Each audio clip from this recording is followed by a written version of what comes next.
is founder and managing director of Alopias Earth, Ms. Eleanor Whittle. Ms. Whittle, the floor is yours.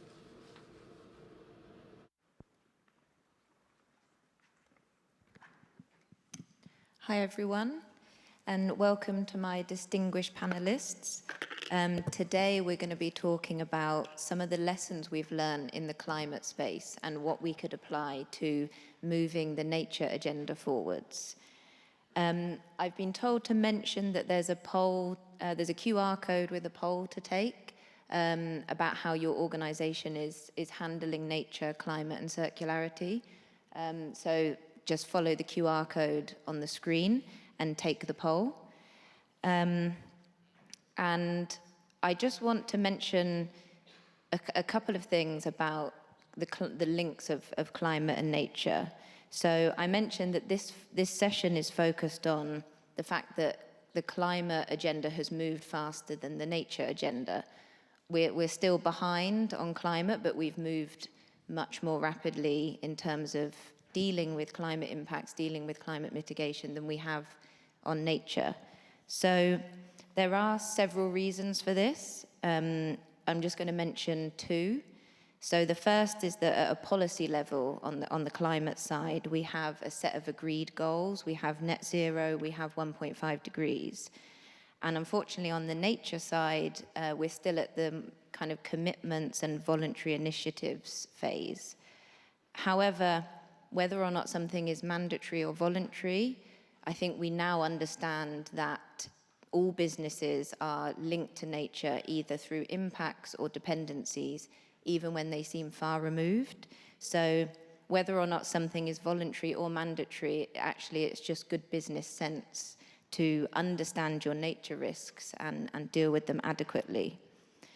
The second reason why I think nature has maybe moved slower is that there is still quite a lack of mainstream understanding of nature dependencies and risks. Often when we talk about nature, we stay in the theoretical sense and we talk less about real action and practical action in the real world. And often nature can seem far removed from what we're working on. So aviation, insurance, it doesn't seem on the face of it like something that is linked to nature. But actually, as I mentioned, everything is, and as the film just mentioned, everything is. A few weeks ago, I went to an amazing session at London Climate Week, where one of the panelists gave a very good example of how we're all linked to nature in terms of business, in terms of practicality. And I just want to share that because I think it provides helpful context for what we're going to go on to explain in terms of climate and nature. So these remarks were given by an ex-government official from the government of Panama. So we've all heard of the Panama Canal, and this is a crucial trade route through which hundreds of billions of dollars of global goods transit every year. The Panama Canal, in order to work and in order to move the ships through the canal, it requires huge amounts of fresh water from river catchments and freshwater lakes in Panama. During 2023 and 2024, there was a huge drought, which meant that that quantity of fresh water wasn't available to make the canal work properly. So authorities of the Panama Canal had to reduce the shipping by 36% each day. Obviously, this had massive knock-on effects for the Panama economy, and they lost hundreds of millions of dollars in revenue because of reduced shipping. But also, obviously, this had a knock-on effect on the global supply chains that depend on that shipping route, and actually, obviously, impacted that hundreds of billions of dollars in global supply. So businesses that seemingly have nothing to do with nature would have had their supply chains and their profits impacted by this event. And not only that, but these river catchments and lakes also provide the drinking water for 50% of Panama's population. So there you can see the links between climate and nature, and obviously as things like droughts and extreme weather continue, the nature and the climate risks both exacerbate each other. And I just think it's such a good example of how that critical trade route relies on the nature of Panama to function. So with that in mind as context, what we're going to learn today from these distinguished panelists is about how we can take some of those lessons and approaches from action on climate and use those to understand more about how we can really shift the dial on nature. So first I want to ask Yuji-san, what did it actually take for climate to become a strategic priority in aviation?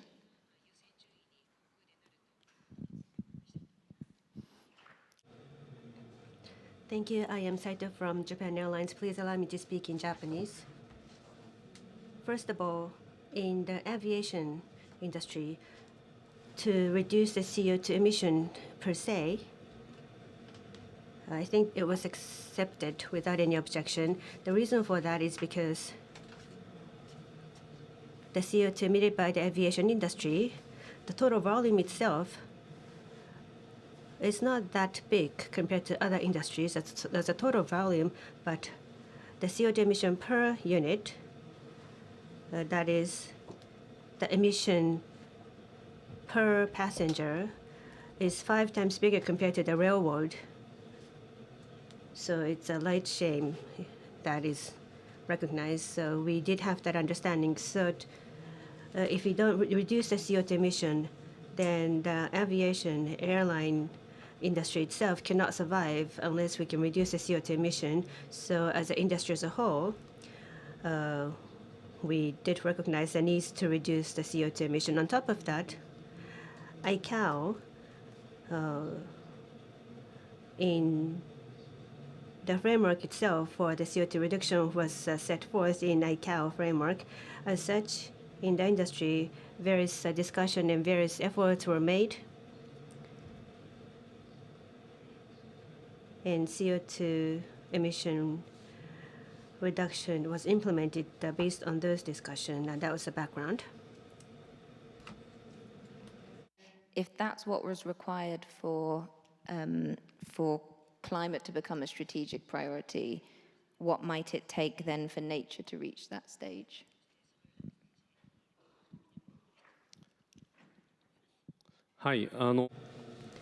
Right, so for nature, one thing is there's the issue of quantifying the CO2 itself. The efforts to reduce the CO2 emission itself, it's easier to quantify, measure. In the case of aviation, to introduce the more efficient aircraft and to utilize the SAF or SAF, and the reduction impact coming from that can be calculated, measured. So we can be very clear about what's the impact in numerical figure. Now, for the nature positive, the metrics to be able to understand that, or the cross-horizontal metrics across different industries, I understand that there is a discussion underway to try to measure and quantify. But again, to measure this is still a challenge as we speak. So if we have a progress in that, then the impact of addressing that would be easier, more visible. So I think it would give us a momentum. I think that's what we can expect. Now, on the other hand, from the aviation industry perspective, airline business perspective, nature, when it comes to tourism, or the nature is the purpose of people moving. So from our airline business, nature is a capital to generate demand. That's how we can take nature. If that is damaged, then there is a backdrop in the demand. So that would, of course, have an impact on whether we can survive as a business or not as well. So there is a significance in addressing the nature issues. Now, the natural environment itself, if we can better the natural environment, then that will lead to higher demand, or it could lead to a new demand to be generated. Therefore, the efforts on nature, the initiatives on the nature environment, so this will be a positive investment. I think that's how we can take. So the climate change itself is to bring back from negative to zero, whereas the nature efforts is to generate positive. And that's how we see it from the airline business perspective. So it's more of an offense type of sustainability to promote the dialogue. I think there's one dimension from that. In JAL Group, there's no sector guidance for the airline business, but still in 2030 TNFD to being compliant. So we're now working on advanced disclosure of the metrics to be compliant, and with the ecosystem being damaged, and as a measure for that, to the coral reef to be regenerated, and also to preserve cranes in Hokkaido. We've been working on those actions as well. The coral reef and the crane preservation. So we're taking those actions, but the scope of the nature is so big. So there's only so much that one company can do. There are limitations as to what one company can do. So as such, those tourists aiming for nature, those people moving towards nature from the nature preservation or the needs to preserve nature, there should be understanding on the tourist side so that those tourists can also work on preserving nature. Likewise, then if we can package them together, we can expand our actions altogether. Therefore, those people touching the nature, the tourism, by generating more tourism for people to be in touch with the nature, I think that would also enhance and promote the nature-related activities. Therefore, going forward, the businesses and the society and the people should work together to address actions against nature. I think that's the kind of world that we should aim for, and we'd like to make an effort towards that. Now, in Japan, for people to coexist with nature, but with the isolation of people moving away from the local areas, those nature is being left out. There's this called Satoyama issue, but again, the tourism can be utilized here. Those isolated natural environment, to be interested in those and to take actions. I think we can solve this Satoyama issue as well. Thank you. So Mika-san, moving to you in the insurance sector, how is nature-related risk beginning to show up in insurance businesses, and where is it still difficult to handle? Thank you. Thank you for having me on the panel. Nature-related risks are no longer a future concern. They are already reality in the insurance business. When ecosystems such as forests, wetlands, and mangroves are degraded, their natural functions are weakened. This can increase the likelihood and severity of disasters, including wildfires, floods, and storm surges, disrupting supply chains and affecting business continuity. For insurers like us, these impacts can translate into higher insurance claims and reduced investment value. At Tokio Marine, we do not view nature simply as an environmental issue. We see it as a critical natural capital that supports disaster prevention and mitigation, as well as the economic and social activities on which our businesses and daily lives depend.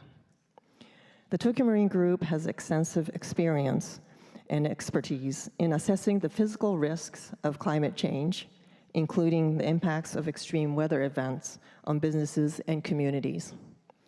We leverage the expertise to develop insurance products and a wide range of risk solutions. For nature-related risks, we use tools such as Encore to better understand nature-related dependencies and impacts across our underwriting and investment portfolios. Through this work, we have identified sectors with relatively high exposure, including automobile manufacturing and trading companies, and we are conducting more detailed assessments in those areas. However, nature-related risks present unique challenges. The level and type of risk can vary significantly depending on a company's business model, location, and relationship with natural systems. In addition, nature covers a wide range of ecosystems, from forests to freshwater resources and oceans. As a result, detailed assessments tailored to each client's circumstances remain challenging, and methodologies for quantifying these risks and linking them to business solutions are still evolving. That is why it is important not only to improve risk assessment capabilities, but also to engage with stakeholders, raise awareness, and encourage investment in mitigation measures. In other words, our role is not just to transfer risk, but also to help reduce risk itself and enhance resilience. To support this, we are advancing a variety of initiatives. These include providing protection against natural disasters, supporting nature-related projects undertaken by local governments, investing in innovative companies that contribute to sustainability, and promoting nature-based solutions through Nippon Koei and BDP in the IDNE group, which became part of Tokio Marine Group last year. I would like to give you one example from Beckenham Place Park East Project in London. It was completed in 2025 as part of the regeneration of the 96-hectare Beckenham Place Park, one of London's largest urban parks. BDP led the master planning and landscape design of a 17-hectare flood-prone area, which included a golf course. The project transformed it into wetlands, meadows, and natural flood storage that now protects over 400 homes, while restoring biodiversity and creating accessible playgrounds. I think it is a great example of how nature-based design can simultaneously deliver climate resilience, ecological recovery, and community benefits. And it also ensures availability and affordability of insurance. We are also supporting resilience through our investment activities. For example, last year we invested in the City of Yokohama's Flood Resilience Bond, a pioneering municipal bond designed to support flood prevention and resilience infrastructure. This investment reflects our commitment to enhancing disaster resilience while creating long-term social value. In addition, we signed an agreement with Gunma Prefecture, which was the first prefecture to sign a nature-positive pledge, to form a consortium to promote nature-positive initiatives, and are working together to build a circular economic model through forest conservation and sustainable forest management, promoting use of venison from deer. Compared with climate action, efforts by companies and local governments to address nature-related issues are still at a relatively early stage. But we feel momentum is clearly building. Just as Tokio Marine is advancing disclosure in business operations through an integrated approach to climate and nature, we are seeing a growing number of organizations taking similar steps. We believe these efforts will create long-term value by conserving biodiversity, strengthening community resilience, and enhancing the competitiveness of the organizations involved. Looking ahead, Tokio Marine will continue to fulfill its role not only as an insurer that helps recover losses, but also as a partner that helps reduce risks and prevent losses. Through insurance and a broad range of solutions, we will contribute to building a safer, more resilient, and nature-positive society. Thank you. Great, some really interesting real-world examples there. Moving to you, Franck. So what do you think has made climate move from just a kind of environmental sustainability issue to a geopolitical and economic issue? Yeah, that's a question that keeps me up at night quite often. I don't know that it has necessarily moved from an environmental concern to then an economic concern and then a geopolitical concern, I would say that it has expanded. We have added layers to the conversations. To the core, the climate conversation remains rooted in environmental concerns and making sure that we are protecting the planet against extreme temperatures for the next generations. That will never change. That's the foundation. What has changed is that to get to that point, climate scientists had to work hand in hand with environmental NGOs, and then they had to work hand in hand with policymakers to create a global climate framework, which is what we ended up having with the Paris Climate Agreement. We were bound to have a transition or an expansion from the environmental concern to the economic concern, because the minute policymakers started to take the issue seriously and started to set national targets and started to have some sort of a climate compass, the private sector had to follow. There was a risk for private sector companies if they didn't set their own climate targets, if they didn't follow through what a specific jurisdiction was about to do. So that transition was bound to happen. The added layer here is that a lot of companies also started to figure out that there were some great opportunities associated with the climate conversation. Particularly in the energy sector. You think of solar, you think of wind, you think of hydropower, you think of battery storage. Those are entirely new industries and sub-industries that were propelled and pushed by the climate conversation and the global climate discussions. And so that made it relevant from an economic standpoint. The other part of that is some of the risks that came as well with the conversation. So you started to have a lot of leaders within each industry that started to push a climate narrative that was reflected in their work, that was reflected in their supply chain. And so therefore, their peers and their competitors had to follow through because they didn't want to be left behind. They didn't want to no longer have a social license to operate. They didn't want to see their reputational risk being affected.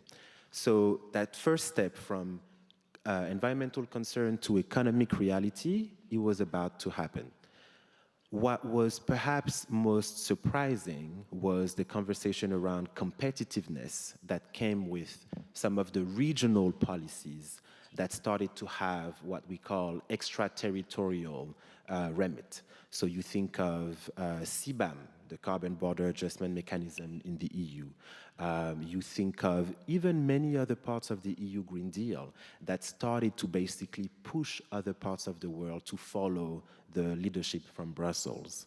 That led to talks around climate protectionism, green protectionism, and that, to the core, is an economic conversation.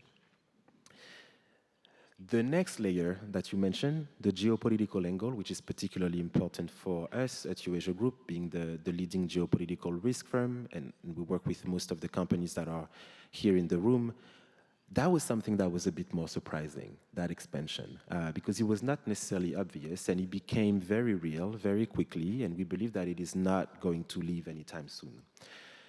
And that has to do with two things. Number one is the physical climate risk becomes more acute every day. And as it becomes more acute, we are having a world that is pretty much falling apart when it comes to the geopolitical lines that we all have been used to and accustomed to for the past few decades. And so what that means is that we live in what we call a G0 world. And the G0 world is a world where there is not a single country or not a single block of countries that are able to lead the way, or that are even willing to lead the way. And so what you see in a situation like this is a bunch of simultaneous crises, geopolitical crises, that have become our new normal. You think of the invasion of Ukraine, you think of the situation in the Middle East, you think of Venezuela, and then it's just, the list goes on and on and on and on. If you add to this the fact that climate change is becoming more acute every day, ultimately what you end up having is a bunch of situations where climate change become a compounding factor to a lot of those geopolitical crises. And now, topics or conversations that were solely seen from a climate point of view are being seen from a national security point of view or from a geopolitical point of view. So the energy transition now is about the rush to critical minerals, or making sure that you own the solar supply chain for EVs. And so that is leading to the geopolitical tensions, for instance, between US and China, or that is leading to the tensions between US and Mexico when it comes to access to water for farmers. Those conversations are making the climate piece perhaps less explicit in terms of how we talk about it, but definitely more present than ever before through the geopolitical lens and through the national security lens. So I think that we're not necessarily seeing a move, but more so an expansion from the climate conversation to the economic conversation and now the geopolitical conversation. Thank you, and thanks for reminding us that it's not just climate and nature that's linked, it's actually everything. So now looking more at the circular economy, Marielle, I want to ask you from your perspective of working with corporate companies. So what helps companies move from isolated sustainability targets towards actually integrating that into their core strategy and their approach? Thank you, and it's a pleasure to be here today.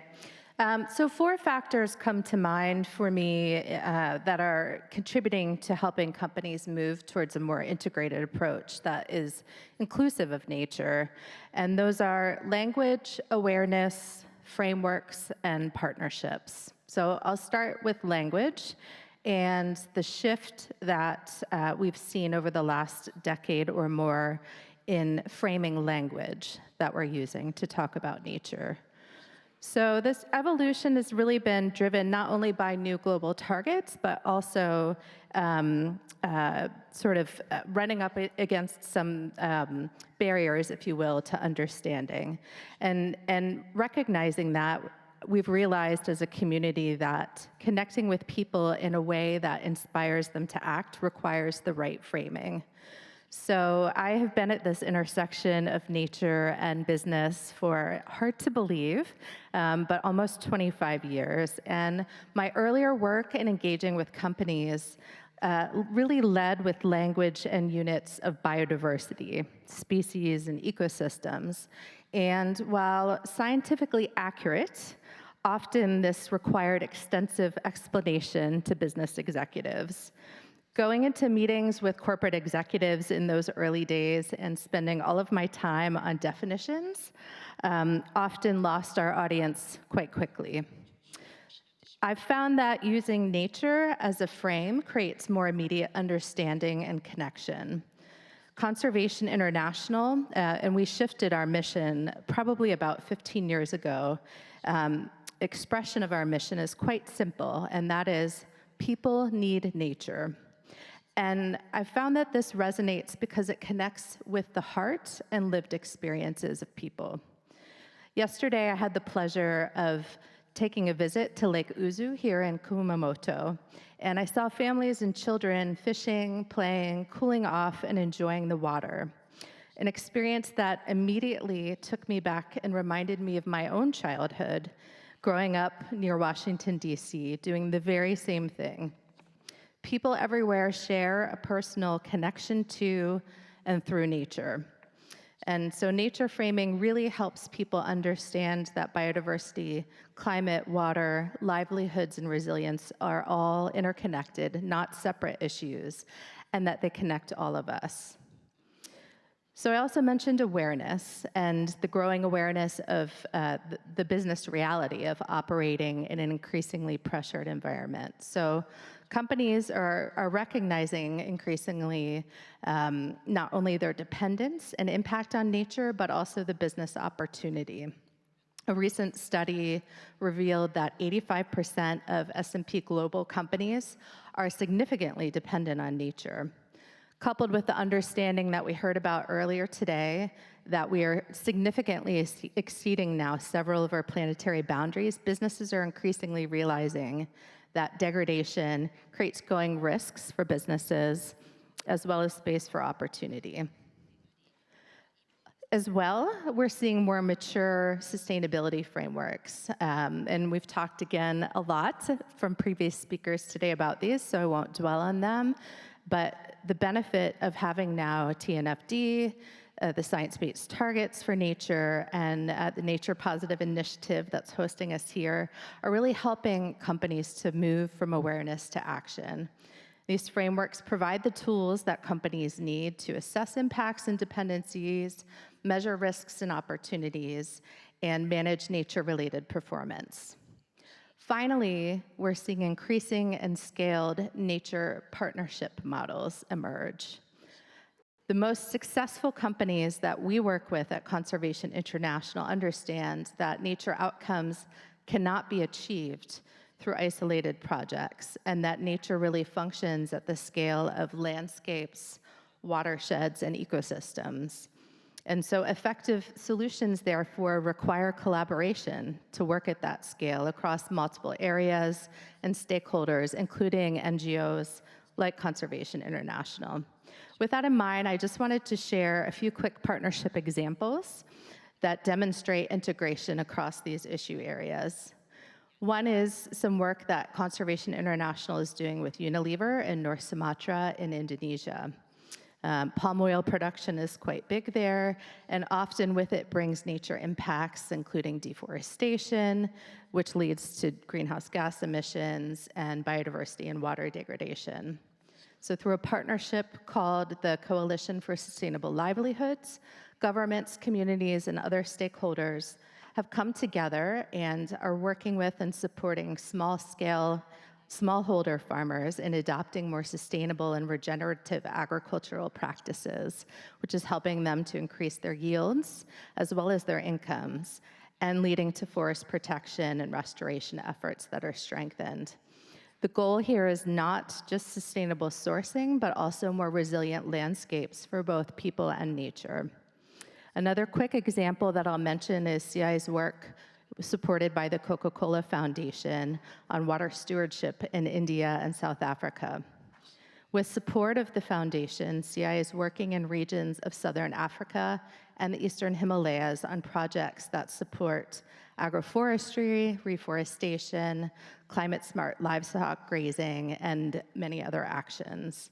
And some of the main outcomes for this nature work includes improved water security, measured using a methodology called volumetric water benefits, stronger community resilience, and healthier ecosystems. So these are just a few examples of how companies are leveraging partnerships to take a more integrated approach to nature action. And if you're interested, you can learn more about them in a session that Conservation International is leading tomorrow afternoon.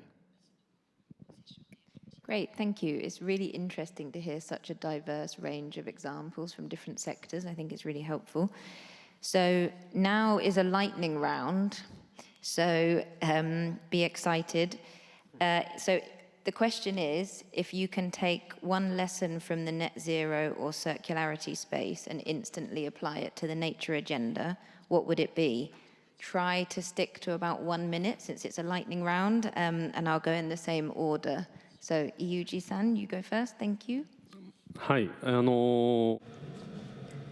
So not just for nature, but for any specific agenda, net zero or circularity, between the agendas, how we can solve the trade-off and how to generate synergy would be important. To introduce JAO Group's activities in Tohoku area with the partner companies, we're generating bioethanol to produce SAF. So this is a forest circulation project.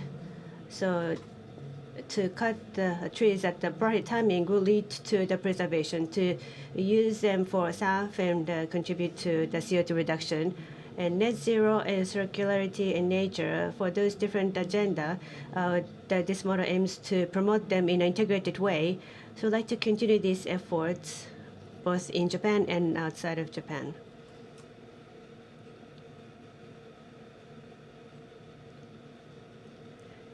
Anne, you go next. Thanks. What is most important is to advance climate action, nature positive initiatives, and circular economy through an integrated approach. In the climate field, frameworks such as TCFD helped companies recognize climate change as a material business issue and take meaningful actions. Applying this framework, I think greater transparency around the nature-related dependencies, impacts, risks, and opportunities can help drive better decisions and more effective actions by companies and local governments. At Tokio Marine Group, we are working with businesses, local governments, and other stakeholders as a solutions provider across climate, nature, resilience, and circular economy. Our goal is not only to identify risks, but also to help implement practical solutions that create positive outcomes for society. So these challenges cannot be addressed by any single organization. I do share the view that Marielle talked about, partnership. Collaboration, I think, across business, finance, and local government, civil society is essential. So I hope that today's discussion serves as a catalyst for new partnerships and actions, so we may work together to help build a more resilient, sustainable, and nature-positive future. Thank you. Thank you. Okay, Franck, so if you can take one lesson or approach, what would it be? Yeah, I think, to be fair, we're already taking and learning a lot from the climate story. There are a few things that I think could really help us on the nature side. One is, you mentioned, Mika-san, natural capital. So really transition the conversation from values, plural, to value. I think that would make a big difference.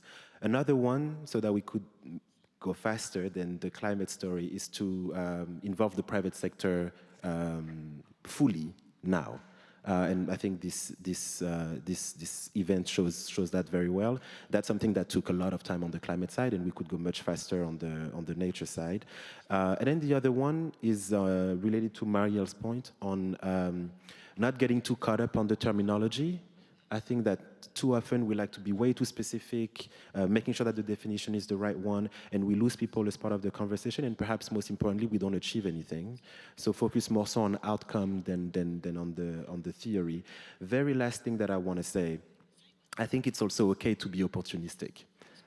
If we see that something resonates, whether it is with policymakers or with different types of stakeholders, let's go ahead with that.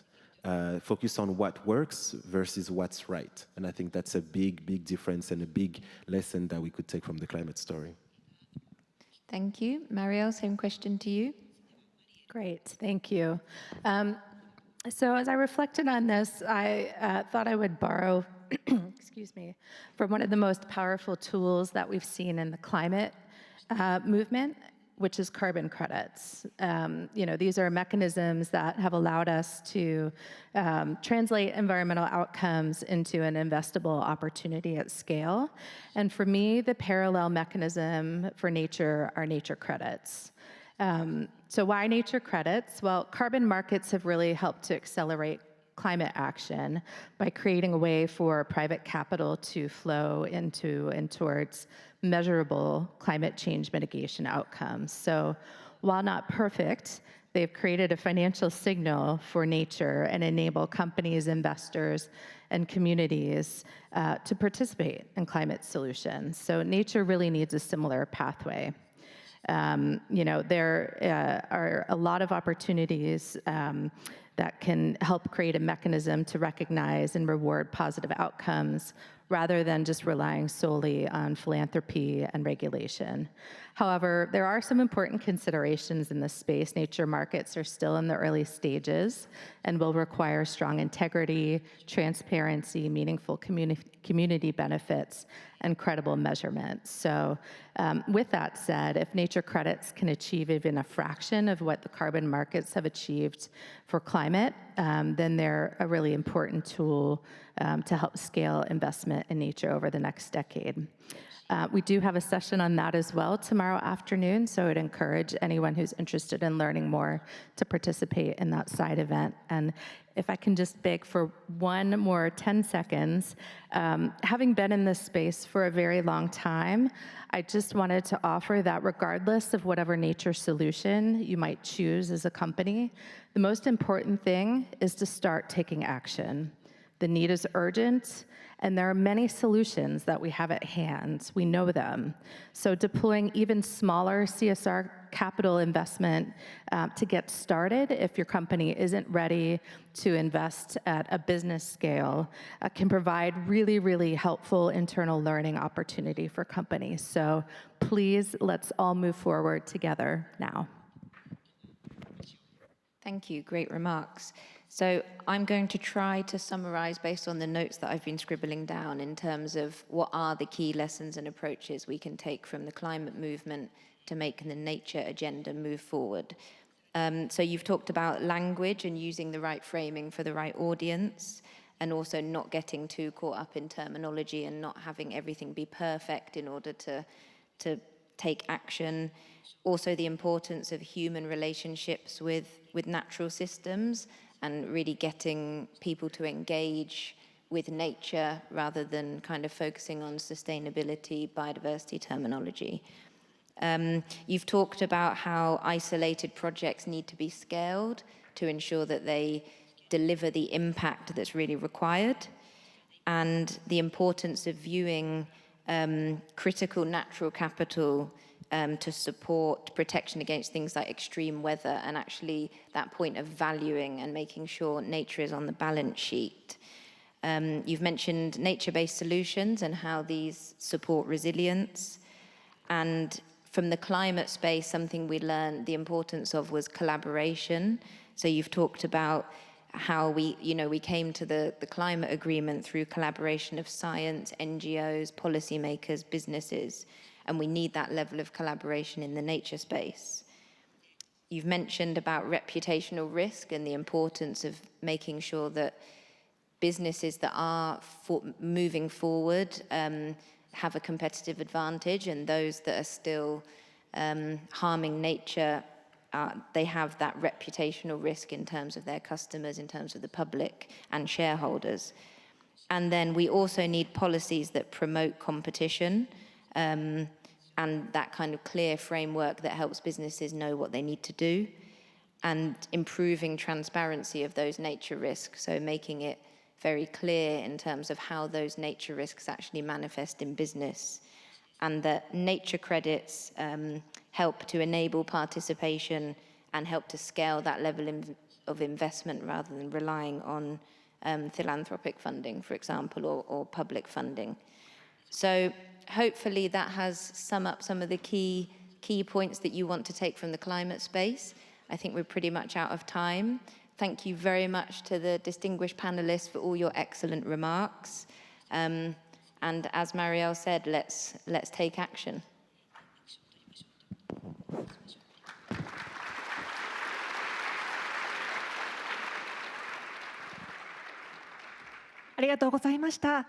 Thank you very much.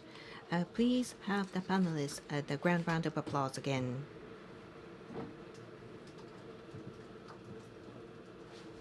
As soon as we are prepared, we will move on to the next session, Fireside Chat.